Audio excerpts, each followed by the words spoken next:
इसको पश्तो में आखर कहते हैं, लेकिन उर्दू में, पंजाबी में, सराइकी में पता नहीं क्या कहते हैं, लेकिन मैं भूल चुका हूँ।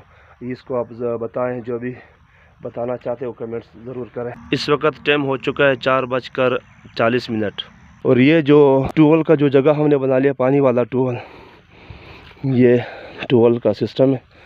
और ये हमारे जो पीटर इंजन यहाँ पर हम खिलाते हैं, यहाँ पर सीधा रास्ता हमने बनाया हुआ। ये जो मेरा मोटरसाइकिल का रास्ता है सीधा, वहाँ पर हम पीटर इंजन लेकर आते हैं और यहाँ पर हम खिलाते हैं। इस जगह खिलाने की जगह है और यहाँ पर हम फिर स्टार्ट करते हैं। और ये भी हमने मुकम्मल बनाने, ये सीमेंट का, ये पानी वाला जो जगह है, इसको पश्तो में आखर कहते हैं, लेकिन उर्दू में, पंजाबी में, सराइकी में पता नहीं क्या कहते हैं, लेकिन मैं भूल चुका हूँ।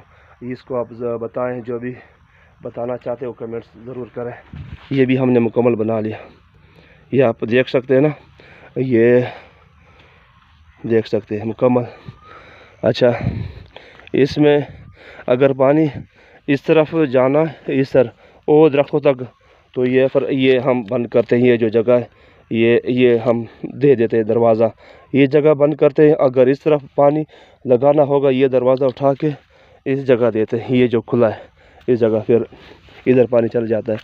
तो ये हमारे ज़मीन का सेटिंग है। ये हमारा रकबा है 559 चक में।